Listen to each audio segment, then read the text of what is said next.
Hey everyone, and welcome to a brand new video.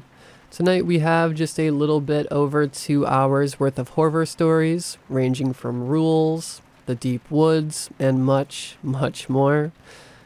If you do enjoy, please be sure to leave a like. Liking the video helps out immensely. Let's see if we can reach 1,300 likes on this one. I think if everyone took a quick second, we could do it. Subscribing if you are new is also very much appreciated. Half of my viewers actually aren't subscribed, so if you find yourself coming back from time to time, I would love to have you as a subscriber. Anyway, in the last video, I asked where you all like to watch my videos at. To no surprise, most of you said you like to use my content to help you sleep, and I think that that's awesome. I also had quite a few people say that they listen while they're on their way to work, or while they're at work, or when they play video games.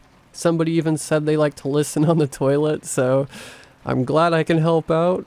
But yeah, it was really cool seeing so many comments on that video. I think we're close to like 300 comments, and I don't think I have very many videos on this whole entire channel that have that many comments, so it was really cool seeing that, and I'd kind of like to keep asking questions in the intro of each video. I'll make future intros shorter than this one, I promise. But my question for today, on the topic of video games, what is all of your favorite video game of all time? For me, it is Jet Set Radio Future. It was one of the very first games I got for the original Xbox back when I was a little kid. I played through that game probably a dozen times throughout my life, and funnily enough, one of the music producers for that game ended up following me on Twitter because he's like a huge supporter of trans people and everything, and that was pretty cool. So it's always cool when like you're a fan of something and then you find out that there are like decent people behind the production that you enjoy so much. I don't know, I thought it was cool. Unfortunately, I ended up deleting my Twitter and making a new one, so I'm not followed by him anymore, but that's okay. Anyway, yeah, drop a comment letting me know your favorite game of all time. Feel free to have some conversations about it. Feel free to elaborate. I'm actually looking for more games to play currently, so maybe I will read through all of the comments and maybe get some ideas on what I should play through. Anyway, enjoy the video, sit back, relax, grab a coffee, pack a bowl, whatever it is that you do to relax, and enjoy. And of course, as always, I hope you all have a great night.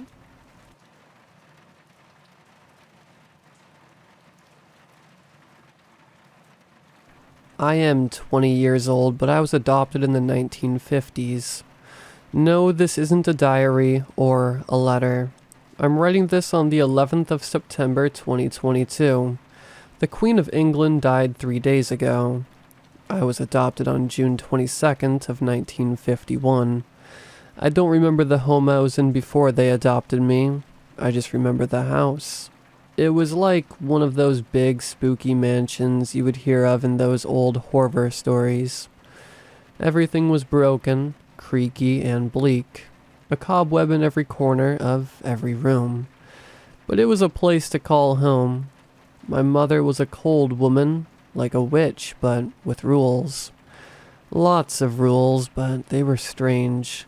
I never truly realized why there was so many, or why they were so strange until I ran away. She had cats. We never met them. Just heard them scuttering around at night and during the day. Their soft meows echoing through the cracks in the walls. She told us all they were what she called scaredy cats, and would run away at the sight of humans. Rule 1. Never leave your bedroom door unlocked past 11 p.m. It's an invitation. I never knew what she meant by invitation. I never unlocked my door unless it was mealtime or TV time. Each night between 11:30 p.m. to 12 a.m., we would hear 3 knocks. Rule 2. When you hear the 3 knocks, don't answer. Just turn out the light. I'd turn out the lights, and each time with a little huff would come from outside the door, and the sound of what I thought were footsteps would move away. Although some nights there would be a single knock. Rule 3. If you only hear one knock, you have 10 seconds. Hide under the bed or in the closet. Keep your eyes closed. Once you hear the door lock, you're safe. A single knock. I swiftly sprung out of bed and made my way under the bed, closing my eyes and holding my breath, until it struck me. Why couldn't we look? What was it? Curiosity struck me and I slowly opened my right eye, and then my left. My hand smacked over my mouth to stop myself from screaming. Rule 4. Do not go outside. All the windows were boarded up, doors locked. There was no way we could look outside apart from whatever they put on the TV or the papers. Only person allowed outside was Mother. We would be locked inside the TV room. One time little brother Timmy wandered off and never came back. Rule 5. Do not wander off. Bedtime. It takes us all a long time to get to bed. We can't leave Mother's side. We all walk behind her as we crouch, tiptoe, and shuffle through the narrow hallways as quiet as mice. She told us it was so we wouldn't scare the cats. Cats attack when they are scared. They don't act like the cats we see during TV time. Rule 6. Don't unlock the doors during TV time. Felix the cat was on. It was our favorite as kids. It would drown out the constant scratching at the doors when we all sat down to watch. Rule 7. If you see one of the cats, run and hide. Don't tell the others what you saw. I quivered underneath my bed at the sight of the cat. It was unlike any cat I had seen before. It was large, 6 feet tall, and crawled on all fours. I couldn't see its face, but I could see the drool pool on the wooden floor beneath its long, bony legs. It began to walk, or should I say crawl, away towards the door. I closed my eyes and sighed in relief. That was until I opened my eyes again. Then all I felt was fear.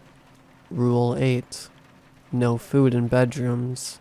Food must be eaten and finished at the table. The smell will attract them.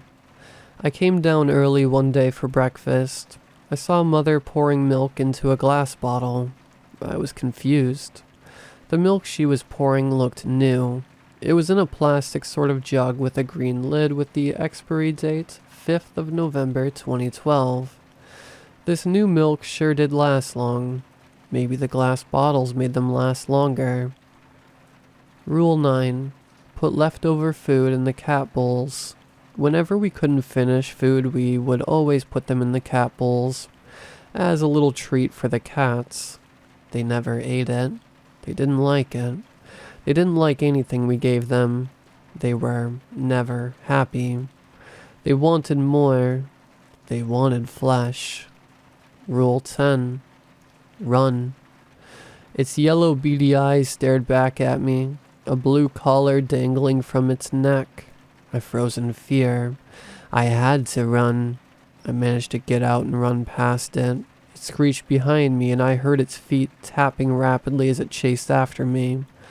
I ran as fast as I could away from the cat and through the hallways, until I finally lost it.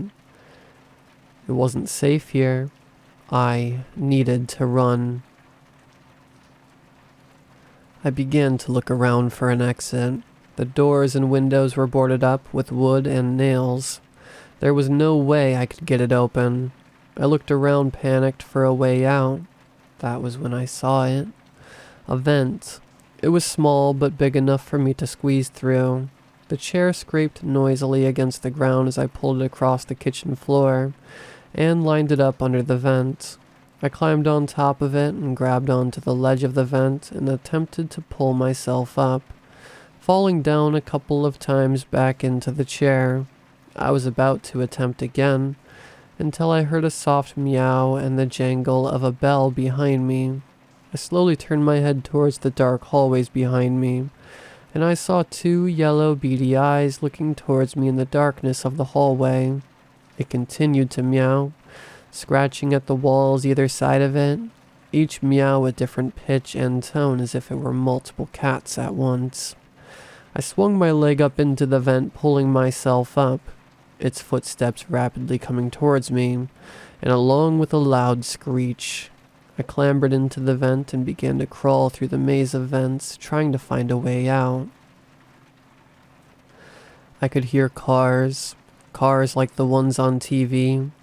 Breeze hit me and goosebumps grew like little mounds on my skin because of the cold breeze. Or so I thought.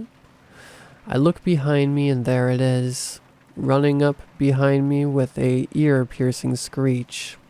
It was hunched in order to fit in the narrow vent, which only made it look more terrifying. I crawled as quick as I could towards the noise. The sound of cars growing closer, but so did the quick taps of the cat's feet. I could see it, the vent. I crawled towards it, my knees red and torn apart from the friction between my skin and the vent floor. I began to kick at the vent, sweat dripping down my face. I looked backwards towards the creature who was closing in on me. With all my might, I gave it one final kick and it fell off its hinges, hitting on the concrete ground with a thump. I slid out and landed on the pavement with a crack. Excruciating pain shot through my right arm, but I didn't care. I scrambled to my feet and looked at the vent. It stared at me with its devious yellow eyes and backed away slowly with a soft growl, and a soft jingle from the bell that hung from its collar. I looked at the house from afar, and saw my siblings and mother looking out the large living room window. They all grinned at me as their eyes flashed yellow for a mere second, before they backed off into the darkness. I faced towards the street. Everything was colorful, vibrant. The cars were odd. They were fast. They didn't look anything like the black and white ones I saw on the television. There was pictures that moved along big signs and buildings, and people wore nice clothes. Short skirts and nothing like the rags I had to wear. Food smelt and looked good. It wasn't like the thick gray stuff I always had to eat just so I wouldn't starve. I ran around like a headless chicken, dirt-coated face and clothing ragged. I bumped into a strange woman with a friendly face, squinting as the sun beamed towards me from behind her as I asked, "Excuse me, miss, I'm lost." She let out a small laugh. "You certainly are. You look like something right out of the 50s. I looked confused at her. "But it's 1953. Her face fell and her brows furrowed, a concerned look plastered on her face. 1953? Darling, it hasn't been 1953 in 60 years. It's 2012. My eyes bulged and I looked around, bewildered. I saw a stray newspaper on the ground and took it in my hands. Looking at the front page, my eyes landed on the date, November 5th, 2012. I pulled it away from my face and looked towards the house in which I escaped, but it wasn't there. It was a pile of wooden planks. I walked towards it, kneeling down on the rubble and running my hands through it. My hands hit a hard object. It made a sound similar to a worn-out bell. I pull on the object, and with a yank out it came. A blue collar.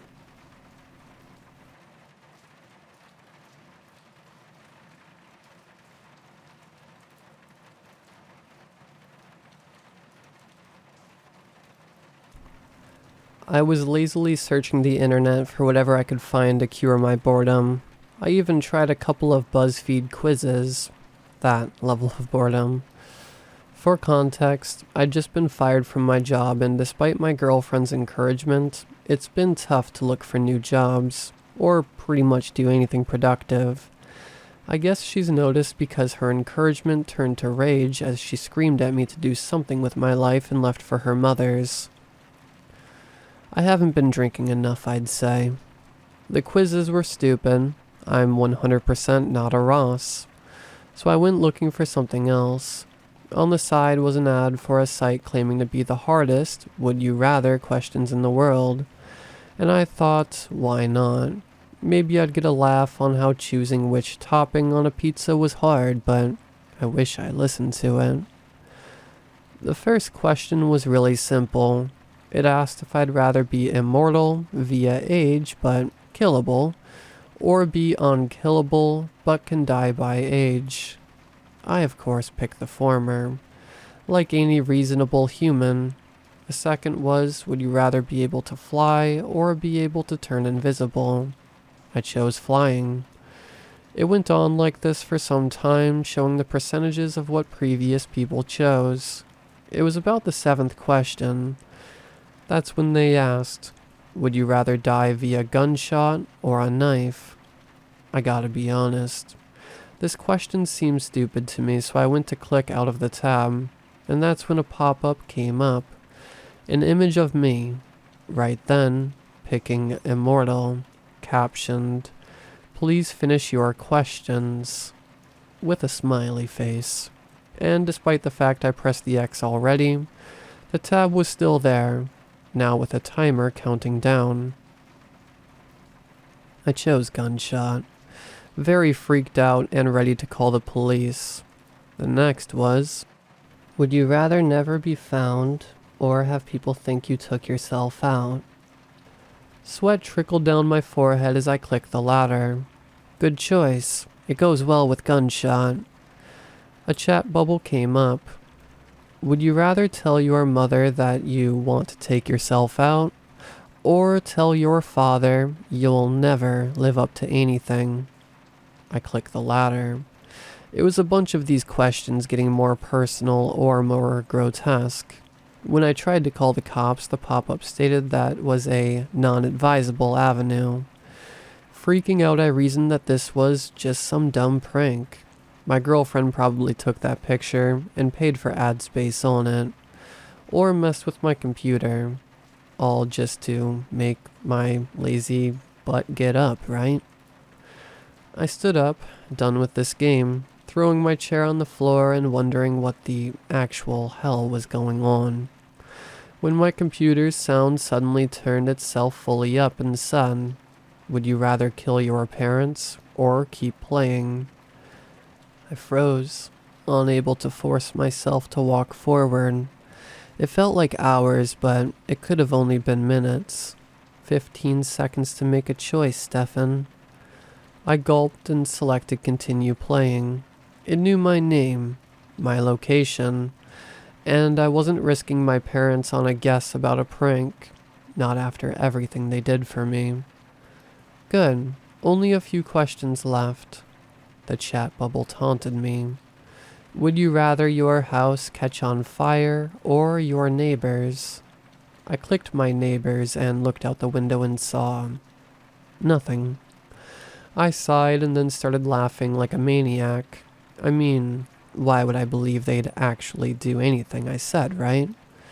What an idiot I was. I saw the light before I heard the screams, frozen in shock. I looked back to the screen, the chat bubble chastising me for being a selfish. I wanted to smash the screen at the irony. Would you rather get stabbed in the shoulder, or make sure your neighbors don't get help? I'd like to tell you guys I hesitated in this one, but I didn't. I hate the idea of being stabbed. It's why I chose the gunshot. Besides, they were probably already dead, I think. I'd bet. I mean, they must have been, right? Congratulations. 2 more questions. I sighed in relief until I saw it on the screen. Would you rather 10 random people die, or you die? I already sacrificed my neighbor. Twice, and so many people die every day. I mean, who's to say they'd really do it? I have to admit I was grasping at straws here. My self-preservation was kicking in, but my heart was pounding, anxiously looking around.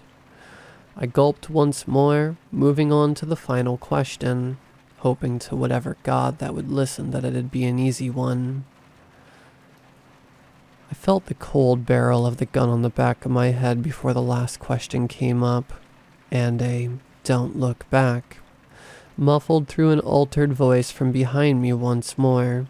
Deciding to listen to it, I looked at my last question, one I'm sure will answer your question of why I'm admitting to this at all.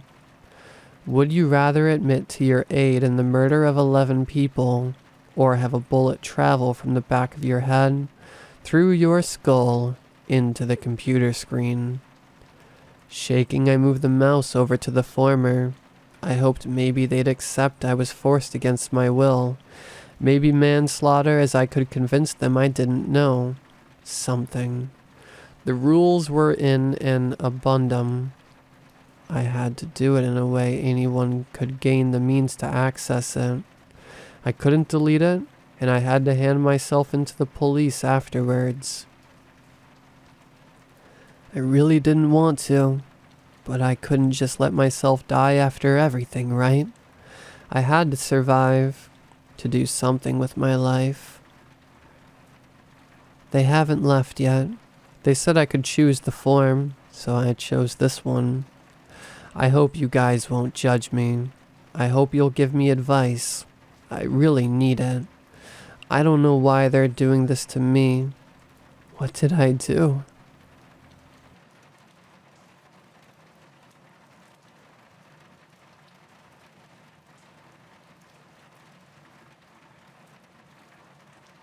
I'm not sure what'll happen to me soon, but I wanted to make a post so that at least there's a record of my night. I'm at work, working an overnight shift. I'm fortunate enough to have worked my way into my dream job, and I love everything about it. I work in the film business. The road has been long, the work is hard, and the trials have been immense at times, but after years of pursuing the dream, I've worked my way into the glamour of Hollywood. Tonight we're shooting a big new movie deep in the woods of northern Massachusetts.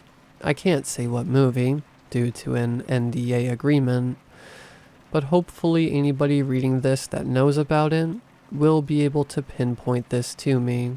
Tonight I've been tasked with sitting and guarding our truck, occasionally running gear down to the set a mile away in the vehicle the production has provided me with.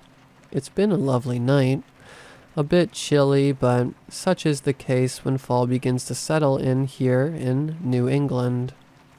Every so often I've heard the occasional animal rustling, the call of a nocturnal bird, and the crickets chirp over the dull roar of the generator that keeps the lights on in our truck.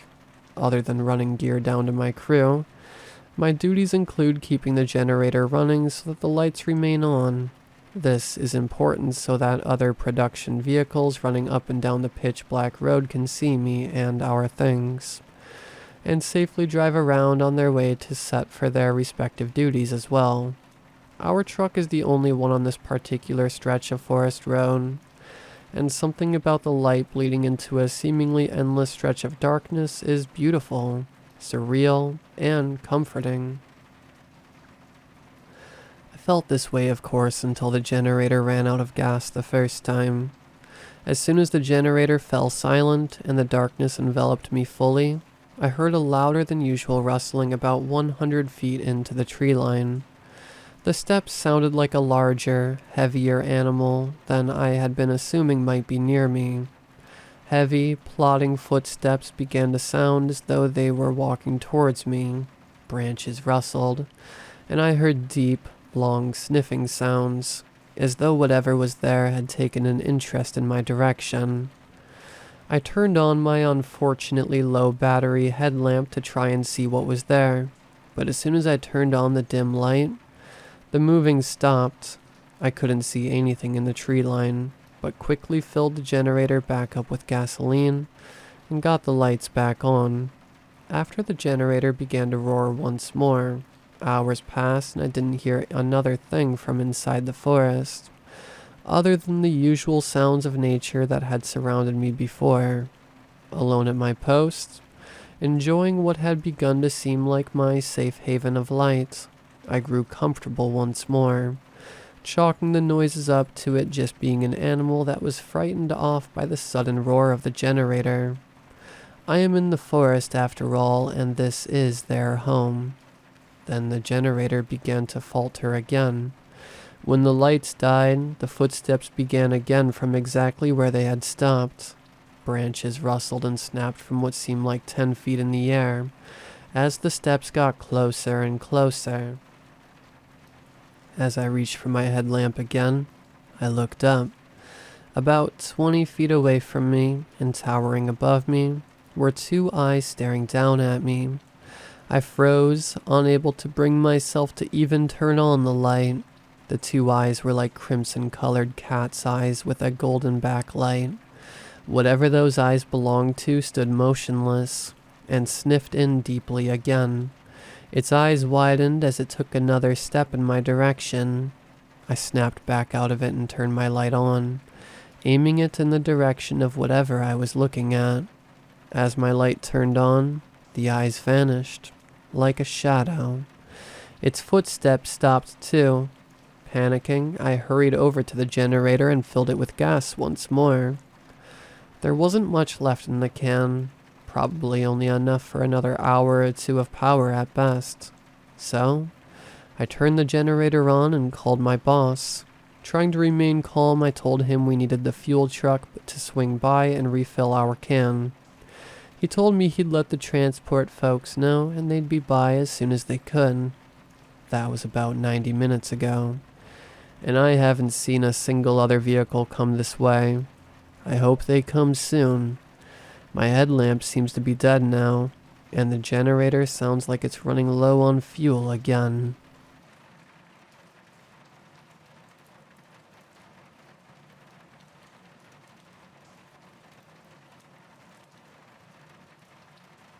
Hi, my name is Sasha, and I just moved here with my boyfriend Jason. We're both new to the city, and we just moved into our new apartment near the end of Church Street. We were excited to start our new life here, and love the area. The eating is great, and everyone seems to be friendly, though after about 2 weeks now, we've been having problems with our water. The first thing that happened was our water started to turn black, and I swear, thicker. I don't know if it's because the water heater is old or the pipes are rusted and slimy, but it started to really bother me. I researched common issues why this would happen, and turns out magnesium is found in water and when mixed with oxygen turns black. Jason says I'm overthinking it, but I just can't help myself. He only drinks from a store-bought gallon jug of water. He won't even touch the filtered tap. He says the water is fine and doesn't see anything wrong with it. I have to visit my coworker's place down the hall to shower. I feel icky using the water here, and I'm too embarrassed to tell Jason. He'd make fun of me for sure if he knew how much this was affecting me. I've been having nightmares about it. I'm sure it's because of all the stress about moving, plus all of what is happening. In my dreams, there's this murky black liquid trying to overwhelm me. It almost feels like drowning, but not really. It's hard to describe. It feels more like a struggle. It wants to dominate me. As it fills my lungs, it lets me breathe. But once I catch my breath, it takes it away until I willingly let go. It won't stop until it is my choice to give in. I fight it and wake up in a pool of sweat. I've tried to tell Jason about my dreams, but he just laughs it off and tells me I'm overthinking things again, that I'm just stressed out because of the move. I want to believe him. I really do, but there's something about the water here that feels off, like it's poisoned or cursed. Just typing that feels like I'm losing it. I went down to visit my neighbor, Mrs. Janice, 3 doors down, and she was telling me how her son had the same problem with his water a few years back. She even showed me some pictures of what it looked like. I had her send me a copy of the photo so I could show Jason. Maybe if he saw it with his own eyes, he would believe me. When I got back to our apartment, Jason was in the kitchen cooking dinner and I showed him the picture. He just brushed it off and said that the water looked fine to him and to stop acting foolish. I couldn't believe he was being so dismissive. I started getting really mad and started yelling at him. I accused him of not believing me and not caring about my feelings. He just stood there and took it until I stopped and then calmly asked me what was going on. I told him I didn't know, but that I just couldn't shake this feeling that something was wrong. He finally agreed to call maintenance and have them come to take a look at our water. Maybe there was something wrong with it after all. The maintenance man came by the next day and checked things out, but said everything looked fine to him. He did say that we might want to get our water tested just in case though. Jason assured him we would do that and thanked him for his time. I asked Jason if he would please take me to get a water test done. I told him about the nightmares and how stressed out I've been feeling. He finally realized how serious this was for me and promised. We went to the store and got a test kit and everything came back normal. Jason was so relieved and kept telling me I was overthinking things. I wanted to believe him. I really did, but I just couldn't shake this feeling that something was wrong. A few days later, I woke up early morning and found the water so dark pooling in my bathroom sink that the light above didn't even reflect off the surface of the water. I was so startled that when I went to grab my phone to take a picture, I dropped my phone in the water. I quickly flashed it out and was able to take the picture. I'm sorry for the quality, I just dropped it in what I think is liquid. I had the light on, I swear. It looks like water has gotten into my lens. After work, I showed Jason the same picture I just showed you. He said that the sink is empty. I'm so tired I can't think straight. I haven't been sleeping because of my dreams. What's happening to me? Is the water really not there? Or am I just going crazy? Jason and I got into another fight and he is staying at his friend's place for a couple of days. Edit. It has been a couple of days and I feel like I'm losing my mind.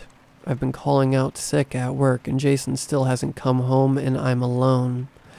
I've been sitting in the bathroom staring at the sink for hours now, just waiting for something to happen. I'm so thirsty. I haven't drunk anything, really, since this all started. Maybe if I drink some water it will help me feel better. Maybe the water is normal after all. Maybe I'm just overthinking things like Jason keeps telling me. Maybe he will come home after I just get over whatever this is, and we can go back to how things were. I'm going to drink some of the water now. I hope it will help me feel better. I took another picture before drinking from the glass. It is black. Light won't even pass through it when I hold it up to the ceiling light in the kitchen. I'm sorry again about the dark photo. Not really much to see other than it. I feel so dizzy. I don't know what's happening to me. The water tasted so strange. I think I'm going to vomit. I'm going to take sleeping meds after my stomach settles. Thank you to everyone who has helped me. I don't know what to do next. I just need to get some rest. I'm so exhausted. I hope I can forget about all this and get some rest. Edit. I keep seeing the water in my dreams. I woke up sweaty again. I'm going to take a shower. I need to get over this. Edit. The water was so cold and dark. It feels like I can't breathe. I can't think. I can't feel it. I'm so tired. I just want to sleep. Edit. I'm so thirsty. I feel like I'm going to die. I need water. Edit. I'm so tired I can't keep my eyes open. I'm going to drink some more water. Edit. I feel like I'm losing my mind. I see the water everywhere I go. It's surrounding me. I think I'm going to let it. I'm so tired. I just want to be done.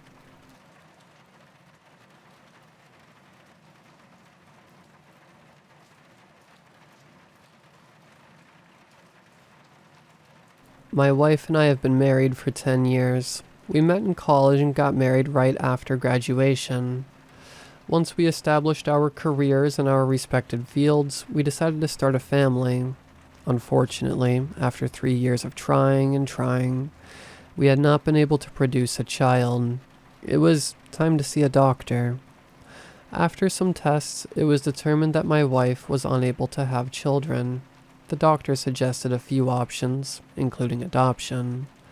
The thought of another woman carrying our baby in her womb or adopting a stranger's child did not appeal to my wife.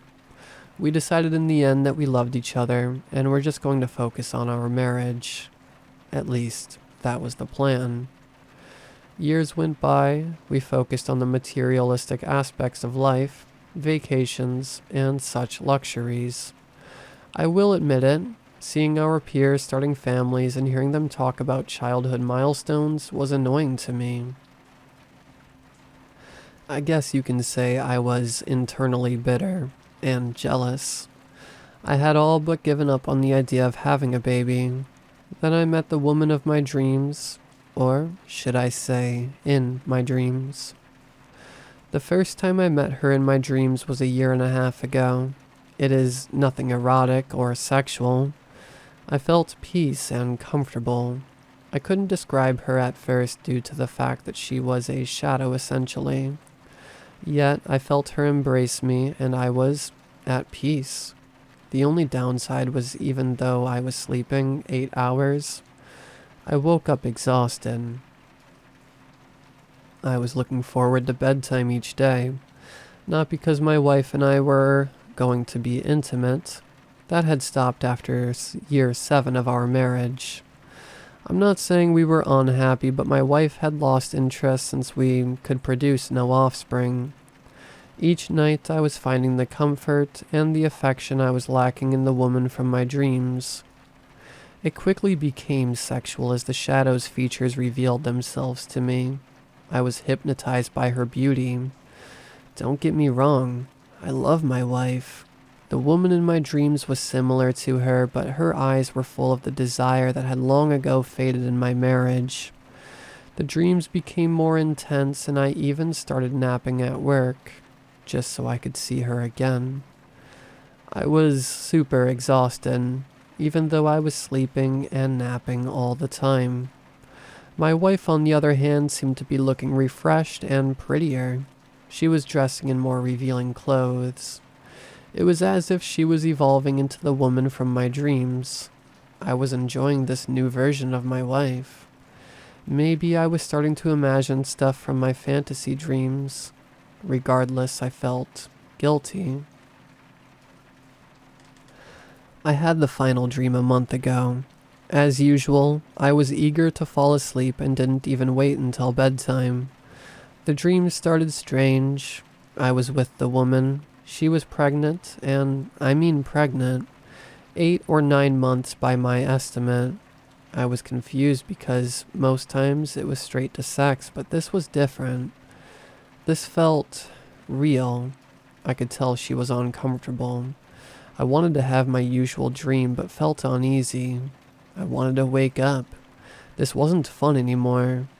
The scene changed to a hospital delivery room. The woman in my dream was in labor. I sat by her side as the doctor and the nursing staff were moving around her.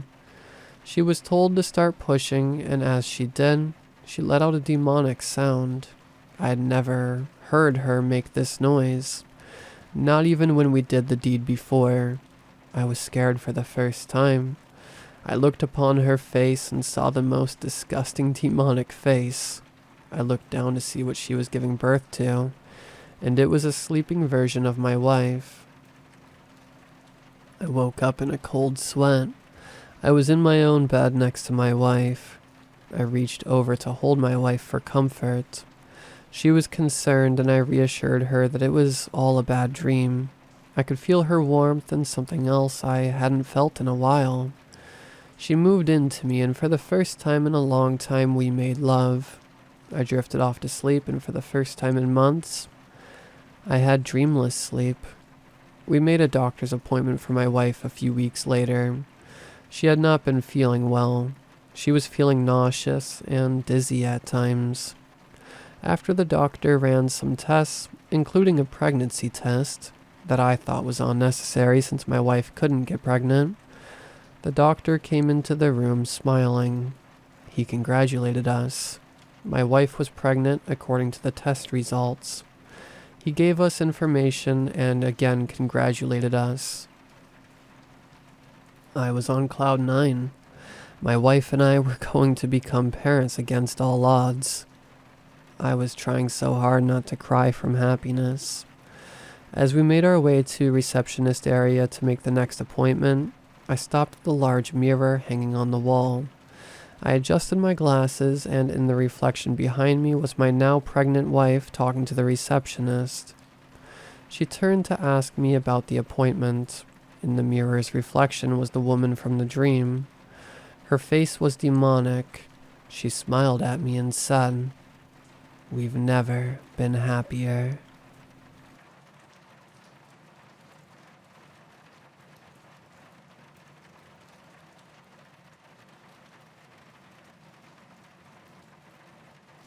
Look closely. The world is not as it seems.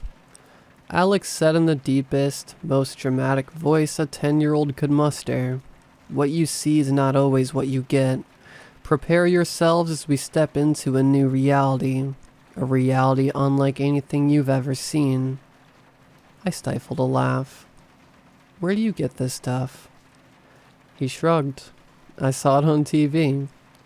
He was using his regular voice again. You see, while most boys his age put on capes to play Batman or Superman, Alex would put on a cape to play Harry Houdini.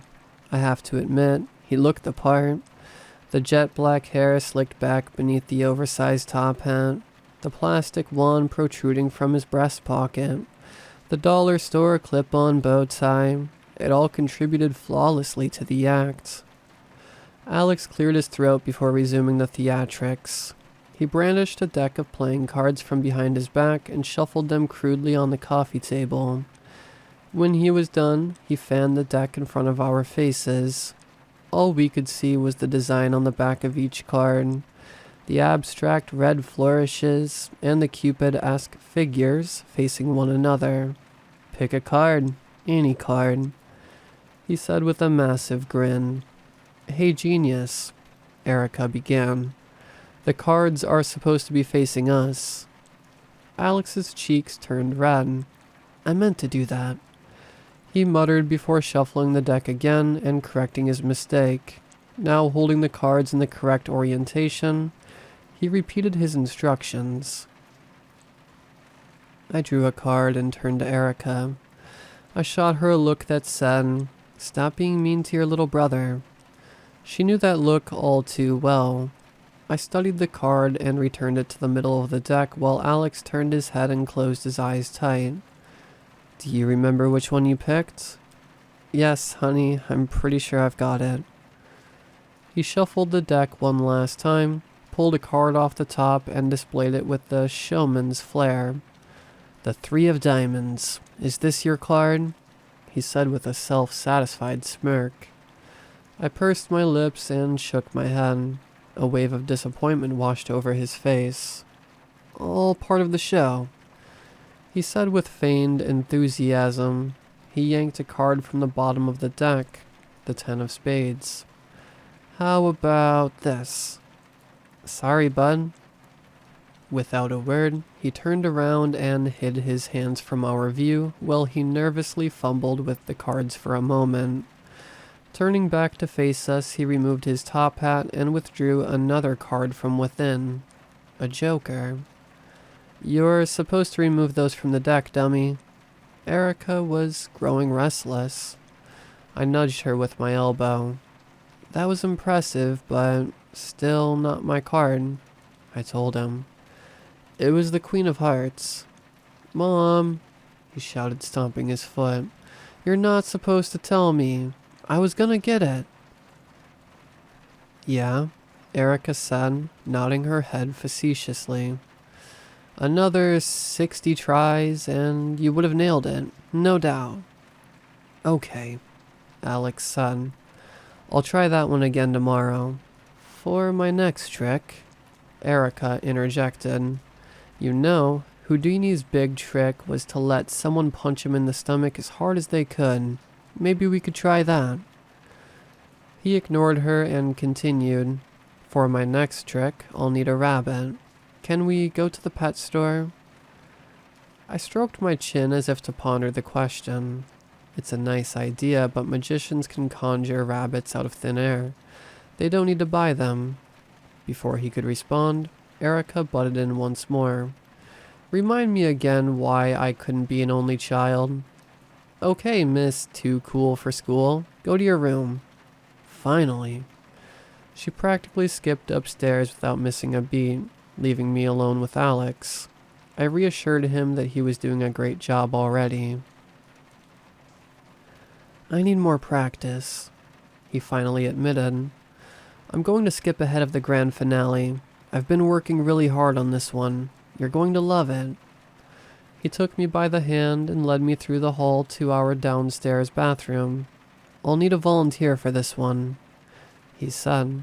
I jokingly looked to my left, then to my right before raising my hand. Wonderful. What's your name, ma'am? He asked. I stared at him in silence for a few seconds before telling him that he would be calling me Mom. Okay, Mom, he said with finger quotes. You wait right here. I'm going to go inside and close the door. Once I say the magic words, you open it. Do you know the magic words? Please and thank you. He rolled his eyes and stepped inside, hastily closing the door behind him. I noticed that he hadn't turned on the light. Abracadabra, alakazam. I decided to just wait long enough for him to get into position, but I didn't hear any movement. When I finally opened the door, I was met with a dark bathroom. Very impressive. I began as I slowly inched my way to the fully drawn shower curtain. I wonder where Alex could be. I yanked back the curtain, prepared for my big gotcha moment. But the shower was empty save for a shampoo bottle that must have fallen onto the porcelain bottom. I must admit, I was puzzled. Could he still fit in the cabinets under the sink? My question was answered immediately as I opened the doors and saw nothing but cleaning supplies, spare toothbrushes, and water pipes that surely rendered the space too tight for a child of his size. Okay, I thought. He climbed onto the counter, opened the window, crawled outside, and closed it again. All in the 20 seconds that I waited in the hall. Had it even been 20 seconds. I opened the window and looked at the rose bush that covered the ground beneath. It was riddled with thorns and showed no signs of disturbance. There was no way he had gone outside. He really has been practicing, I thought. I flicked on the bathroom light and stood in silence for a while. I wasn't sure what to do next. My heart started to race as I grew faint. I threw open the door to the medicine cabinet. I'm not sure why I did that because it was about a foot wide with roughly 2 inches of depth. Shit, I said aloud, noticing that his EpiPen was missing. Was this some elaborate scheme? Was he running away from home? I ransacked the ground floor of our home, combing through every room for a sign of Alex as I shouted his name at the top of my lungs. I checked our video doorbell feed from my smartphone to look for signs of motion by the front door. Nothing in the last hour besides a few cars driving down our quiet suburban street. As I was haphazardly throwing the sofa cushions across our living room, I heard the sound of footsteps descending from upstairs. Mom? Erica called out to me. I turned to face her as she leaned against the banister. She looked concerned. "What's going on?" "Where's Alex?" I asked.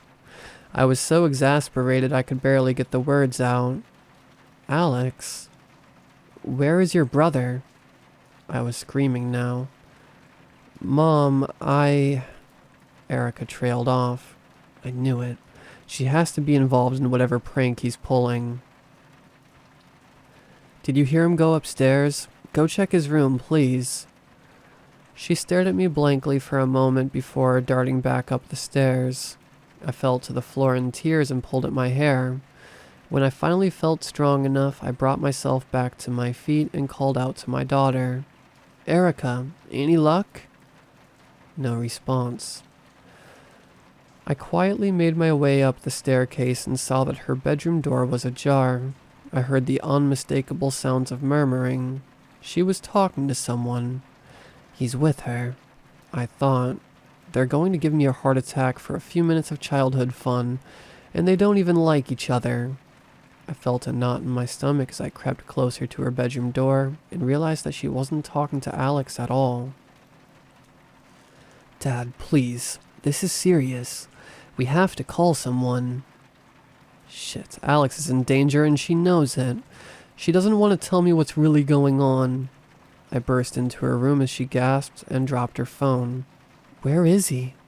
I screamed. I rifled through her closet and under her bed. "What did he do? What did you do?" Erica was sitting in her reading chair by the window, sobbing into her hands.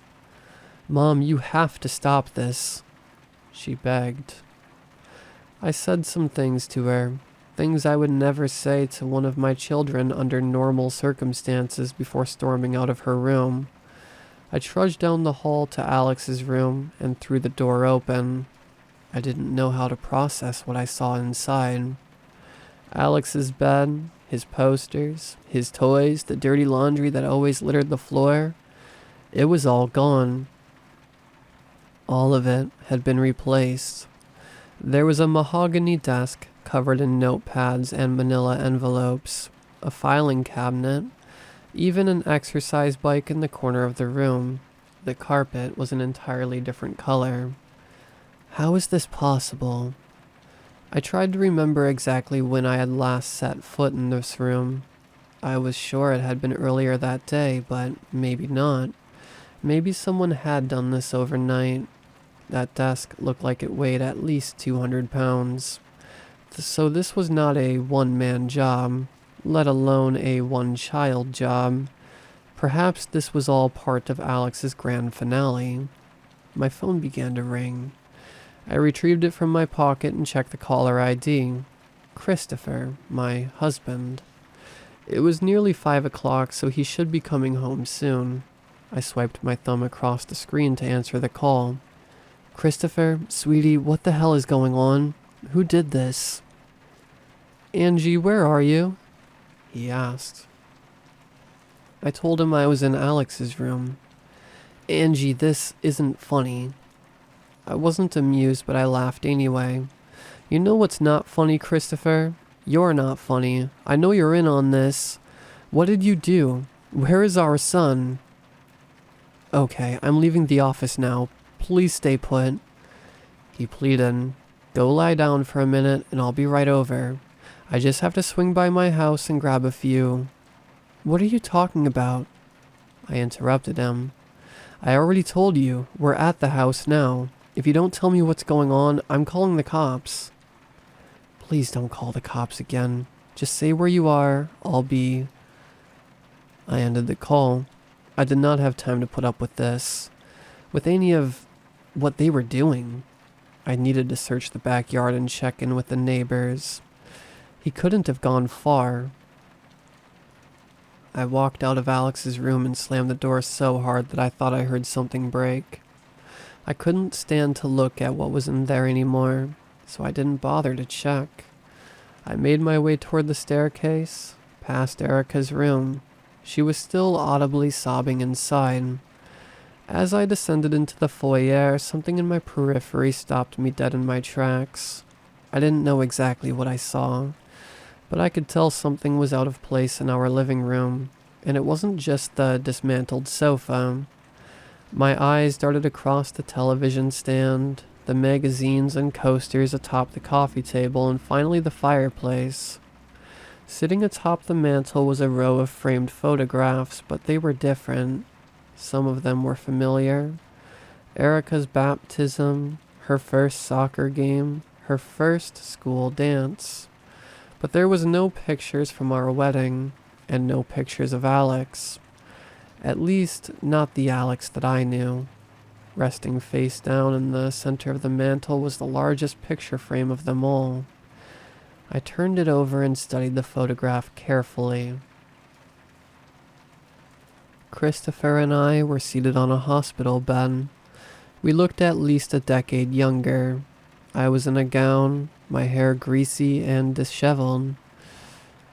We were both forcing smiles, but there was an unmistakable grief behind them.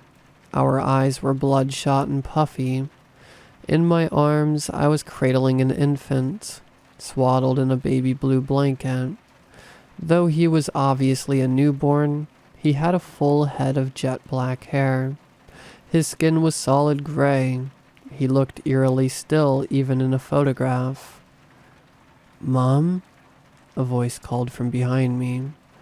I hadn't heard Erica come back downstairs. "Sweetie?" I said as I raised the photograph.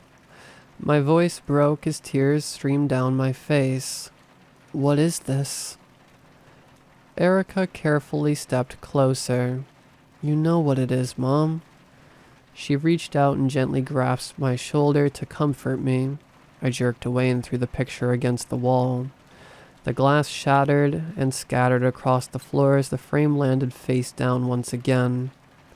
I stood atop the debris and pointed a shaking finger at the floor. "This isn't us. This never happened." "You need to look at it, Mom. I think it might help you." I brought myself to the floor, sitting on broken glass and crying while my daughter held me. I contemplated turning the picture over and taking another look, but my tears were coming too quickly for me to see anything anyway. After more than an hour, my tear ducts were empty and I had finally regained control of my breathing. Erica and I hadn't spoken another word. "I don't want to look at it. I want to go. Can we go?" I begged. "Yeah," Erica said. "Yeah, Mom, we can go." As she stood up and offered to help me to my feet, I took one last glance at the picture frame that I couldn't bring myself to turn over. The dust cover that held the photograph in place behind the glass had become dislodged from the frame, presumably in the impact with the wall. Something was peeking out from behind it. A small piece of paper, red and white. I grasped the corner of it, careful not to embed any glass shards in my hand. The paper was smooth and waxy. I slid it out from between the photograph and the dust cover. A white card with red flourishes.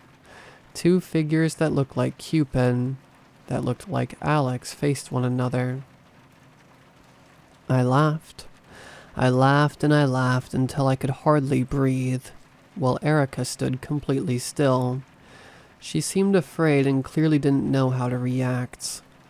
"Mom," she said sheepishly, "are you okay?"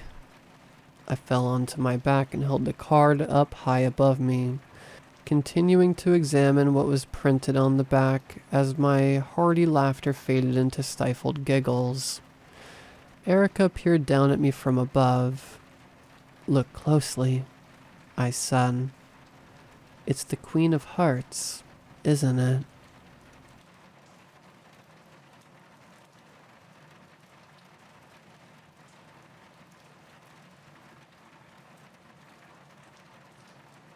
Something follows me around my basement, and it's finally gone upstairs. I've always told my friends that my house is haunted. It used to be a joke. Used to be. My basement has always had an odd feeling to it. It makes weird noises, The temperature fluctuates constantly. And then there are the echoes. Sometimes when I walk around, I hear something walking right behind me. I assumed it was echoes at first, but it never happened on a consistent basis. Regardless of the numerous, perfectly rational explanations for what could be causing the footsteps, it creeped me out so much I began a ritual of sprinting up the stairs, throwing open the door, and shutting it behind me as fast as I could whenever I heard them. Thankfully, they never followed me up. Until last week. My neighborhood was experiencing a power outage at night due to high winds, and my phone was about to run out of charge. I remembered a battery charger I'd stored in the basement after a hiking trip.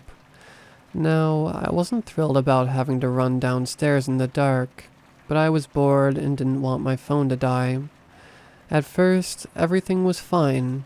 I was rummaging around looking for my charger, getting frustrated with myself for not remembering exactly where I'd put it. The wind was raging outside, so I didn't hear them at first. The footsteps were walking on their own, and they were coming towards me. As they got louder, I was alerted to their presence and forced myself to turn around. Nothing but darkness. I bolted upstairs, with the footsteps close on my trail but slightly out of sync with my own. It sounded like a heartbeat. Thump, thump, thump, thump. I made it to the top, opened the door, and slammed it shut behind me. I heard something bang into the wood, followed my footsteps getting fainter. It had gone back down. I breathed a sigh of relief. I moved a chair under the doorknob just in case. A couple of days ago, I decided to invite some friends of mine over to stay the night. We'd been watching old paranormal shows and, wanting to conduct our own investigation, I offered up my basement. I hadn't been back since the power outage. We bought a temperature reader, spirit box, and headlamps, as well as brought our own cameras and flashlights. Looking back, it was certainly overkill and a little ridiculous, but the humor of it eased my fears of returning to the basement. I wanted my house back. 2 of my friends stayed upstairs and the other 3 went down into the basement with me. We were cracking jokes in the lead up, but it was clear that the mood was tense. I moved the chair out from under the doorknob and we carefully opened the door and peered inside. Everything looked normal. I let out a sigh. At least the thing hadn't trashed my stuff. Slowly we all made our way down the stairs. We left the lights off and used flashlights to see in front of us. After about half an hour of fiddling with the temperature reader and the spirit box and getting no significant results, we were about to call it a night. That was until we realized our mistake. We had left the basement door open. We hadn't heard from the 2 friends we'd left behind since we entered the basement, but we were so caught up in our investigation we hadn't even noticed. The 4 of us practically threw ourselves up the stairs, calling their names the entire way. They never responded. We made our way up, only to find an empty room. Our friends had disappeared entirely. No screams, no loud noises, nothing. The police never found them. Every few days, another person goes missing. In the lead up to their disappearance, some of the victims reported hearing footsteps behind them. Every time they appear, they get louder. Please lock your doors, and if you ever hear something walking right behind you, run. I'm sorry.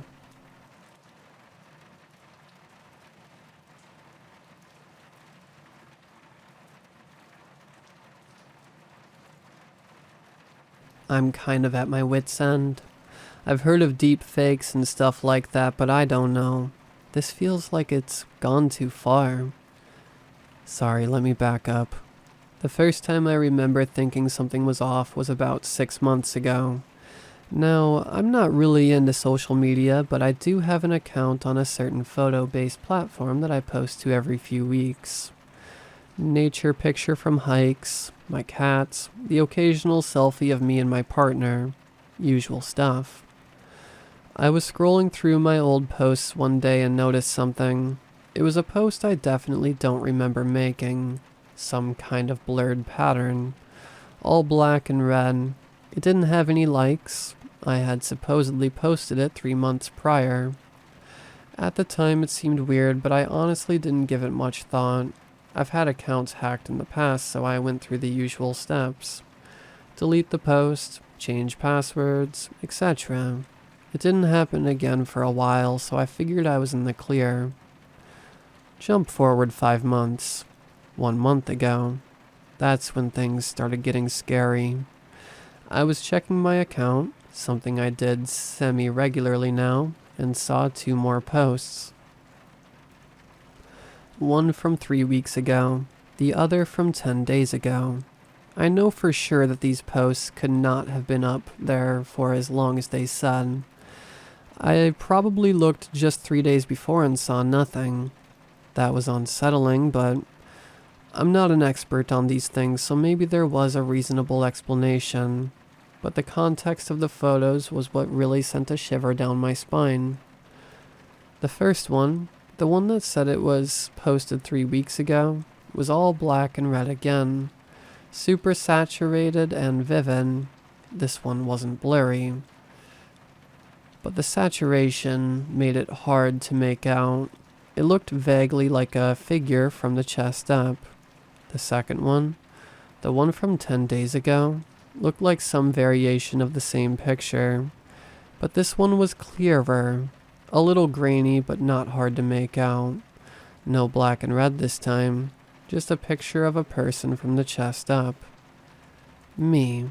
It was a picture of me. But it wasn't. The icy eyes were lighter than mine. The pasted-on smile was an expression I've never seen my face make. Not to mention the deep red top with a flared-out collar I was wearing was something I didn't even recognize, much less own. Nevertheless, I searched through the photos on my phone to see if it was somewhere in there. It wasn't, of course. This is where I started thinking about deep fakes. I didn't want to work myself into a panic. This was obviously someone messing with me. It had to be, and I'd be giving them exactly what they wanted if I started freaking out. I don't know why someone would mess with me like this, but it was the only rational explanation.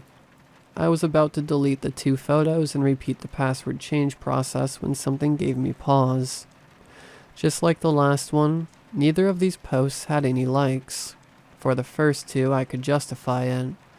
It seemed unlikely that out of 300-something followers, not one would click the heart mistaking it for abstract art or something.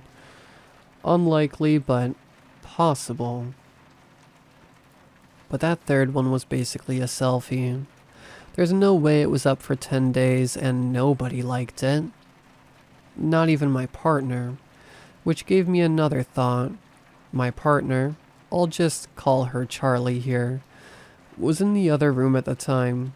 I went and asked her to pull up my profile on her phone, and my suspicion was confirmed. She didn't see the photos at all. I showed her from my phone and she agreed that it was creepy, but that I shouldn't get worked up. I figured I'd change my info, but leave those 2 pictures up as evidence or something. I had the feeling now that it wasn't going to stop. And sure enough, 2 weeks later, another picture of me was posted. Different, unfamiliar outfit. This time outside. It looked like the fence in my backyard behind me, but I couldn't tell for certain. Same icy eyes and frozen smile.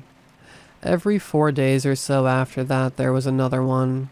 They looked crystal clear at this point, unlike the grainy texture in the first few. I contacted the site's support and was told that they couldn't see what I was talking about from their end. It was starting to get to me. I was checking for new posts every 5 minutes. I felt paranoid. And that brings us to today. I got home from work and saw a new post was up. The location was pretty clear this time, right across the street from my job, and my face was a little different in this one. Compared to the others, I looked kind of excited in this picture. I had enough. I took one last look at the pictures and deleted my account. As soon as I hit the confirm button, I received a video call from my number. Against my better judgment, I answered it, and there she was, me, creepy smile and all. She was wearing unfamiliar clothes as always, and her movements didn't mirror my own. She wasn't moving much, but I could see the little shifts of the camera and adjustments of the face that showed this wasn't just a still frame. After a moment spent, frozen in fear, I noticed what was behind her. The same headboard I was resting against, but on the other side of the bed. My head turned to look automatically, but she wasn't there. I looked back to the phone. She was excited. Not just excited, actually. She was thrilled. I must have really been frozen because at that moment Charlie walked in and apparently didn't notice I was in a state. She walked over to her bedside table to grab her chapstick or something, and out of the corner of the screen I saw her. It was Charlie, in this fake me's camera grabbing her chapstick. The imposter's mouth began to move like she was about to say something, but I hit the end call button before she did. I burst into tears, alerting Charlie to my condition. She consoled me, moving us away from the bed and into the living room as I informed her of what happened between sobs. It's now about an hour later. My phone won't stop ringing. I am typing this through tears. I don't know what to do. If someone really is messing with me, congratulations. I'm absolutely terrified. Sorry if this isn't formatted well or doesn't make sense. I'm shaking and I just need to get this out. I guess I am just hoping someone out there has had something like this happen. Or someone with more of an understanding on deep fakes and cybersecurity can provide some sort of reasonable explanation. Please, somebody has to know how to make it stop.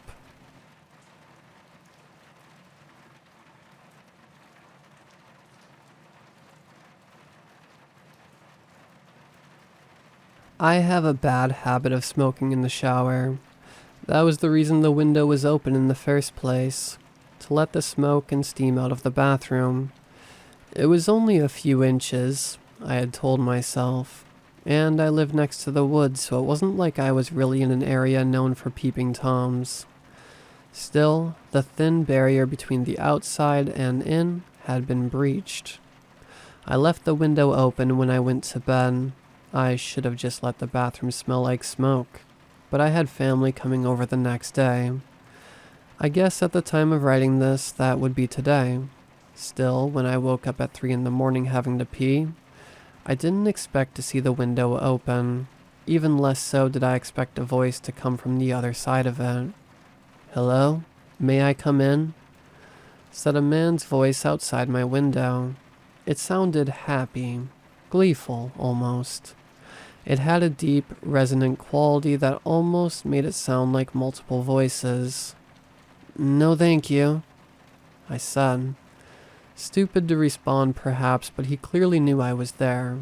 And again, I was half awake. The voice behind the window started again. "Oh, that's no fun. Won't you play along?" it asked.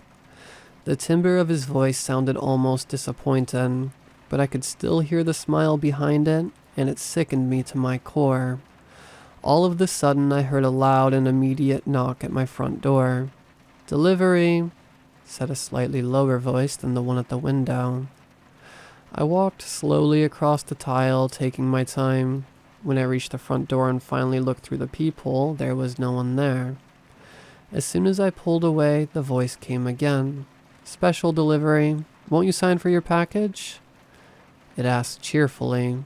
I realized that the voice sounded too loud, too clear. as if someone had been using a microphone. I was shaking my head no, but realized I hadn't responded aloud to the voice. "I'll get it in the morning. Thank you," I said, still trying to somehow appease the voice that was very clearly impossible on every side of my house. The shock still hadn't hit me. It was too early to fully comprehend the severity of the situation. "Please sign for the package. Open the door. Let me in." The deep voice was still jovial, but pleading now. It almost played on my sympathy. Almost. "No one delivers mail at 3 in the morning. Whatever you are, I won't let you in." It was so hard being blunt in the face of the pure, unadulterated terror I felt. But I knew that my terror was what it wanted, what it was trying to feed on. I tried to act quickly. I ran back to the bathroom as swiftly as I could, slamming shut the window in a futile attempt to get away from the voice's attention. Walking up close to the window filled me with dread and made the hairs on the back of my neck stand up. But still, I approached the window. Nearly the second it was closed, something hit the window hard. I jumped back in surprise. It took me a full minute to recognize the face of one of my neighbors. A quiet woman from next door, pressed firmly against the glass. The angle that her head was facing made it very clear that there was nobody beneath it, as her neck was stuck to the left side of the window, clearly being held up. I retched, but couldn't keep my eyes away from where I knew my captor was standing, just to the left of my window. "Oh, neighbor," came a practically singing voice. Still the same voice as each time, but this time at a mockingly high pitch, clearly trying to emulate a woman's. "Won't you let me in?" it asked. "Something out here is trying to rip me into bloody pieces." I stood absolutely still, as if I could still pretend to not have heard the voice. What options did I have in this moment? What could I do against a force that clearly had me surrounded and took pleasure in the fact? "Neighbor, please let me in. Please?" The falsely high-pitched voice was now begging. "He'll kill me. He'll dismember me. Who knows what he'll do to me then? Let me in, let me in, let me in." The end of each sentence was punctuated by a slam of her head against the window. I was crying now, unable to stop myself. I had done nothing to deserve this, nothing to provoke whatever creature was hunting me. "Your lips aren't even moving," I whispered. This made the banging stop, and for a moment I thought I'd beaten the thing with just my words. I was so hopeful that this waking nightmare would come to an end that I didn't even question why that would give it pause. I was just happy it was over. "If you won't even pretend to play along with my little game," the creature snarled, "then why am I still pretending to need permission to come in?" A slow, steady knock came from every window and door in my house. The one in front of me, the one with my neighbor's head. The knock was being made by slamming her face into the window over and over again, turning it slowly into a bloody mess as I watched her skull fracture, and even then it did not stop. I couldn't look away. I wish I had run then, but where could I leave from without being followed? I had never been particularly fast. Instead, I watched in mute horror as the face kept slamming into my window, growing more and more deformed, with knocking at every possible exit in my home. If my suspicions about my neighbor's lack of body had been false, she was very dead at this point. All at once, the knocking stopped and was replaced by a tiny metallic thump one at a time. I'm sure it could have unlocked every door at once if it had had the mind to, but I think it was still, even then, toying with me, still trying to convince me it was just one entity, that it could only be in one place at once. I ended up hiding in my bedroom closet. I could have picked somewhere less obvious if I'd had time, but I don't often catalog the best hiding places in my house. I've been sitting in here for about an hour, giving me time to type this. I think this is what it wants, to be known. I can hear it against the tile floor. It paces back and forth around my bedroom, claws skittering against the floor back and forth. Sometimes when it's closer, I can smell a musky forest scent mixed with the clear, unambiguous scent of my neighbor's blood. I tried calling the police, of course, but as the phone rang, I could hear the claws stop dead in their tracks, and I knew the punishment for telling them what was going on would be severe. I knew somehow that I was already dead, and this would simply speed up the process. I tried to call some of my loved ones to let them know I loved them. When I did this, the voice laughed uproariously, so much so that I knew they wouldn't be able to hear a word I said. When it laughed, I realized it now sounded less loud, less clear than before, muffled behind the door of my closet. That's where I am now. I know that it's getting restless. I know that it's waiting for me to finish typing this so that other people can know it, can begin to fear it before it even comes for them. I wish I had advice or a morale. I wish this story could have a warning like, don't talk back to the voices outside your window at night. I wish all of those things. But no, I was doomed from the moment I heard the voice. Probably even before then. Because I realized too late that the voice hadn't been coming from outside my window. The two were unrelated. The voice had been coming from inside my house the whole time.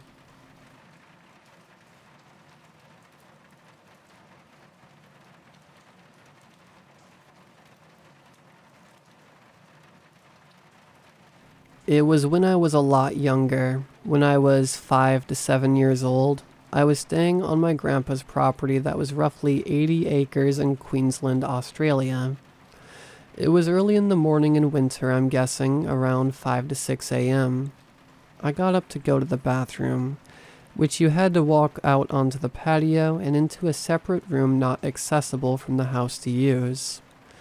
I went and did my business and washed my hands, and I walked out to return to bed. I looked around at the fog and surveyed my surroundings. As I looked around, I looked towards a red couch we had on the patio. Behind it, I saw a humanoid thing.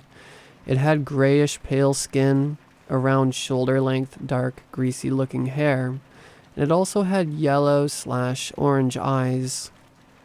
It opened its lips and smiled, showing sharp, needle-like teeth. It looked like it had dark, dried blood down its chin and chest. It was skinny. I could see its ribs and hip bones. It didn't seem to have genitalia. I was terrified, and this made its smile widen. I was sleeping in a cabin not attached to the house with my little brother and my father. I knew I had to go back in the cabin, but I was afraid to take my eyes off it. So I walked backwards down the ramp off the patio until I was far enough away I felt safe enough to turn and run. I opened the door and slammed it shut. I jumped into bed with my dad and went back to sleep. After everyone woke up in the morning, I told my grandmother, who said, "It wouldn't want to hurt you. No one would want to hurt a little girl." I didn't pay attention at the time, but the way she called that thing in it leaves me wondering. And then I told my dad. He got mad. He said, "Why didn't you tell me? I could have gotten up and asked why she was on my father's property." I called it a lady. Another thing that was going on was my grandma had been going on walks and seeing a large black dog. In the end, I didn't see it again and we went home. As I got older, I got internet access and fell in love with horror movies and stories about cryptids. That's when I found the story of the Native American skinwalker. It matched the description. So I brought it up to my father. "We are part native," to which he replied with, "Don't be stupid. That was just a weird lady and you imagined the orange eyes." but I heavily believe that's what I saw that morning.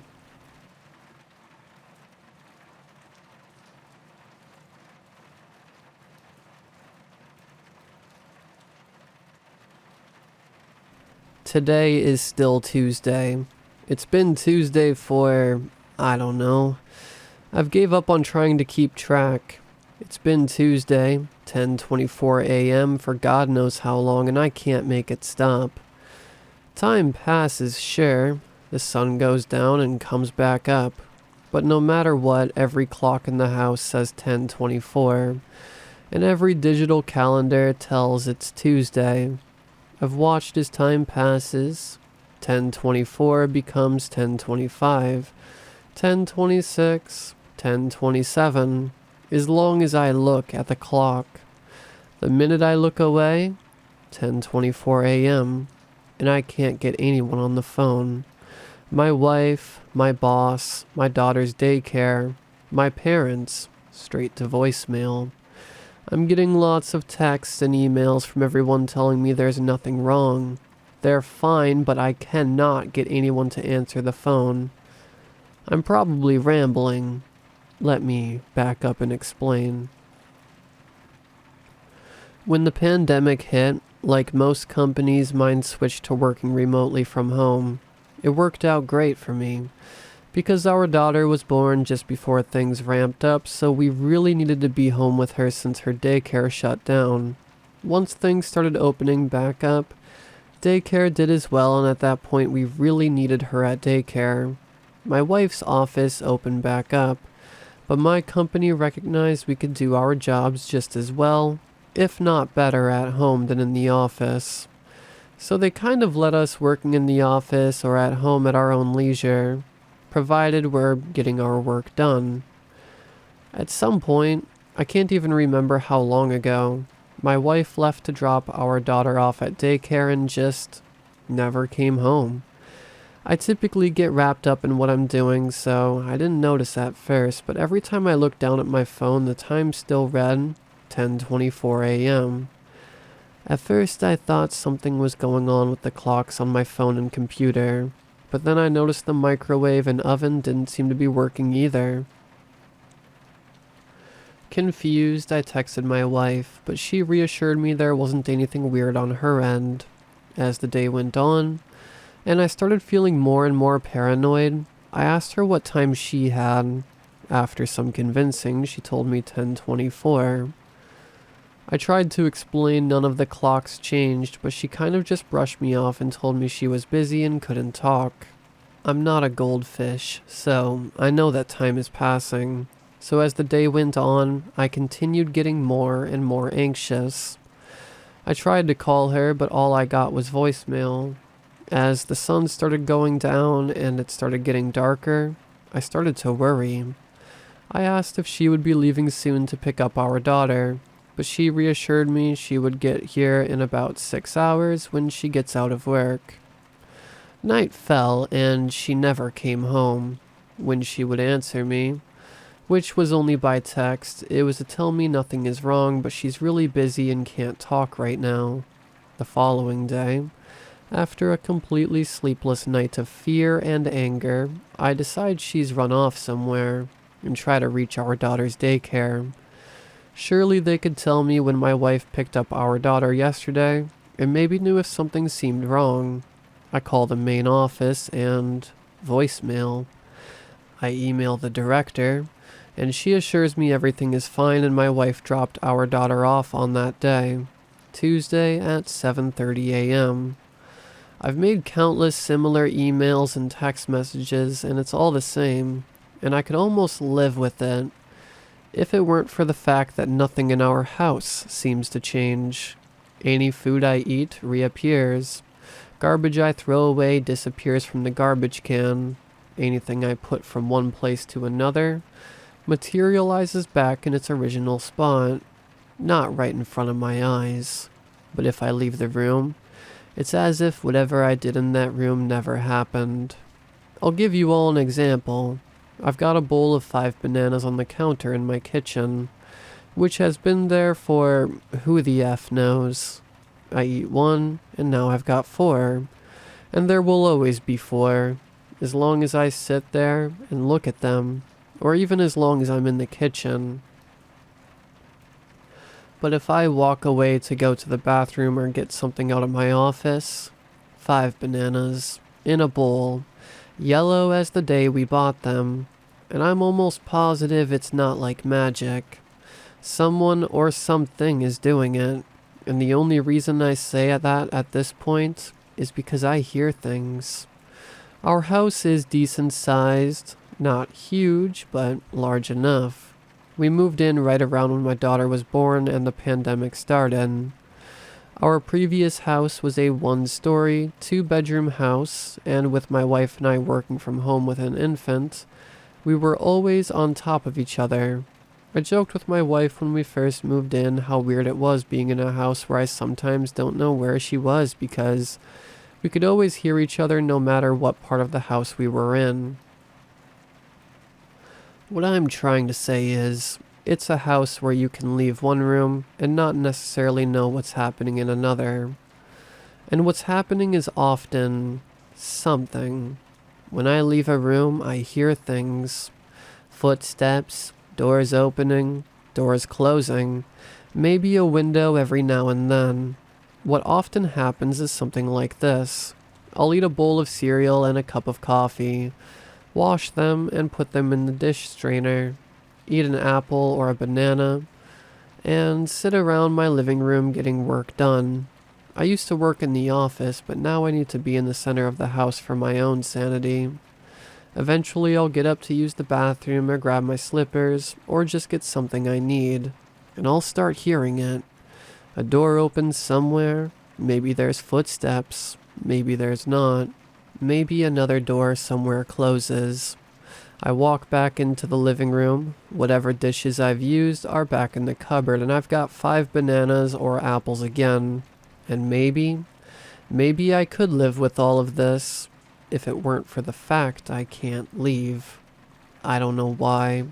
For some reason I can't leave the house.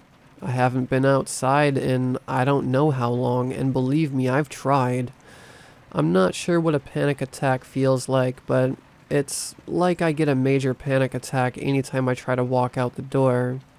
I don't know if it's all in my head, or if I'm being drugged or haunted. Or hell, maybe I'm in a coma, and this is what a coma is like in 2020, if it even still is. All I know is, I miss my wife. I miss my daughter, and I have no idea if they're really okay.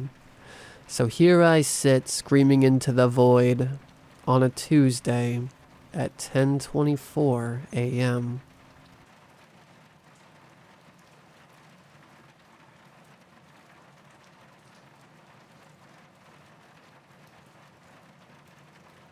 I've always wanted to go to a hockey game, and when I moved to Canada, it seemed like the perfect time.